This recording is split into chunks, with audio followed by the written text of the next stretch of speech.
It's hard to remember now, but Robert Mueller's special counsel investigation began as a probe into Russian collusion. You'll recall the story we were told then. A foreign power influenced the outcome of our election. We've got to figure out how exactly that happened and determine if any American citizens were involved in that plot. Well, that's how the whole thing was sold to the rest of us. And by the way, some Republicans on Capitol Hill still seem to believe that's what it's about. Nobody ever accused them of genius. But to the rest of us, it's pretty obvious what's going on. And to make it even clearer, Robert Mueller just hired a new prosecutor the other day. Once again, another Hillary donor.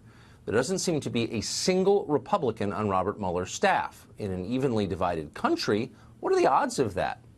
Well, 100% actually, once you understand the purpose of this whole exercise.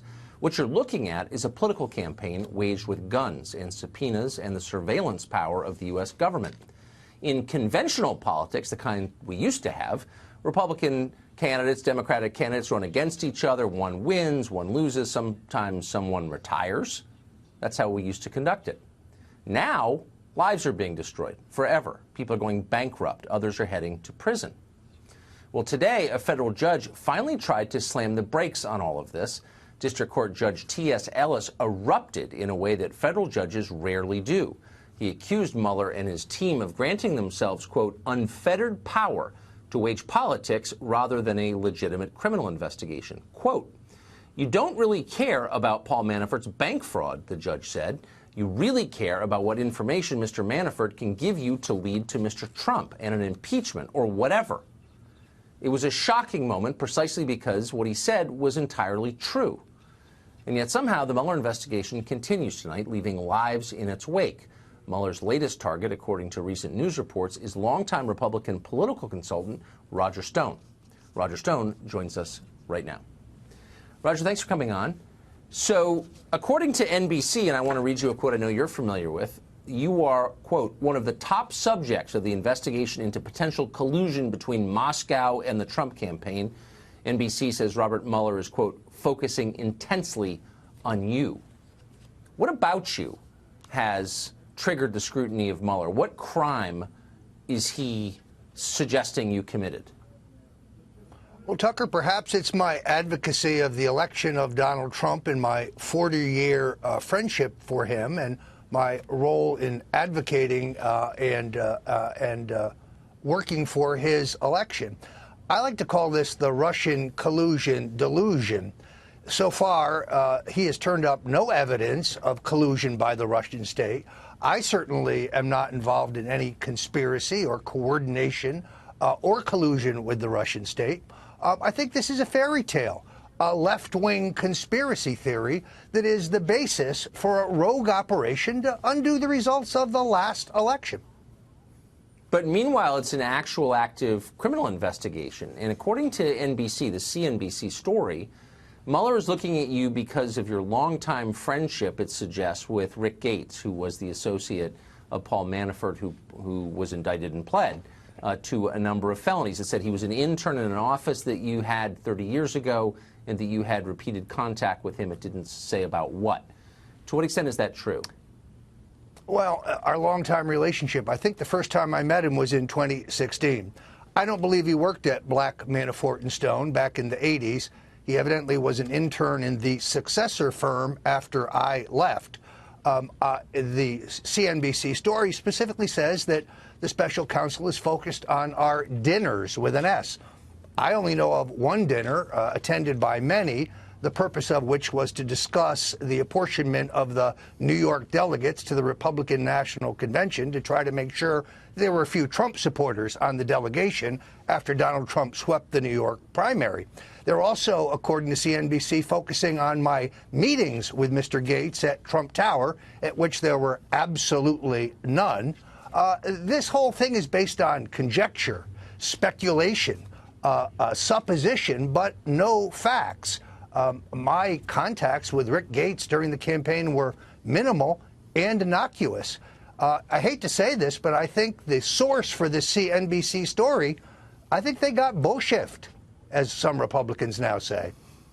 Well, speaking of Congressman Adam Schiff, the ranking member on the House Intelligence Committee, he said before the Congress and his remarks were echoed by Hillary Clinton, that you knew ahead of time that Hillary campaign chairman John Podesta's Gmail account had been hacked by the Russians and its contents were going to become public. Did you know that? How did you know that, if so, and why would he say that? That is categorically false. It's a shame that Congressman Schiff is allowed to hide behind his congressional immunity. Even the final report of the House Intelligence Committee truncates and incorrectly quotes my now iconic tweet. I said, "The Podestas," referring to both John and Tony's, "time in the barrel will come," referring to entirely public information published in the Panama Papers early in 2016 that exposed their shady business dealings in Russia. Context: Paul Manafort's business dealings in the Ukraine were being fed to the media at the time. I thought it only fair that the facts regarding the Podestas come forward. Nowhere did I say that his email would be hacked. I had no advance knowledge of that hack. Just while we're on it, to be clear, I never received any material from WikiLeaks or Assange. I never passed anything on to Donald Trump, and I never had any contact with the Russian state and received nothing from them, including allegedly hacked emails. As I said earlier, this is a left-wing conspiracy theory promulgated by people like Robbie Mook and others, Adam Schiff, surfer boy Eric Swalwell. They hide behind their congressional immunity, and they run a campaign of smear, innuendo, and personal attack. But this isn't just a public relations campaign waged by members of Congress against Republicans. There's a criminal component to it. So news reports have said that you were the subject of a FISA warrant. In other words, the federal government was reading your email, tapping your phone, following you around, whatever, was surveilling you using our intel and law enforcement agencies. Do you believe that's true? Well, the New York Times reported on January 20th of 2017 that I was the subject of a FISA warrant. What their probable cause would be is hard to understand, other than my strong support for Donald Trump. Again, I wish this were just a public relations value. I have the Project for Democracy, an Obama-blessed front, suing me in the District of Columbia. What's their claim? Oh, that I worked with the Russians to hack the DNC email and gave the information to WikiLeaks. They don't produce any evidence or proof. They produce a theory. Now, the Democratic National Committee has filed a virtually mirror lawsuit in the courts in New York. It costs hundreds of thousands of dollars just to move to dismiss these suits. I'm facing the prospect of what does this investigation cost you? Well, between the House Intelligence Committee, the Project Democracy or Project for Democracy lawsuit, the early rumblings of the Senate Intelligence and Judiciary Committee, a lawsuit in Miami from a Chinaman named Miles Kwok, which is a total quack of Schiff, and the prospect now of a probe by Mr. Mueller into non-existent communications and machinations with Mr. Gates. I could be looking at legal fees of up to $1 million. Anybody who wants to help can go to stonedefensefund.com.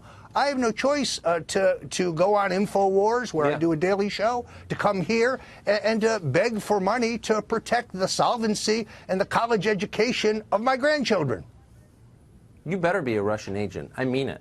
I hope you're a Russian agent. Otherwise, this really is a miscarriage and an assault on the civil liberties of all of us. And I wish the left agreed with me on that. Roger Stone, thank you.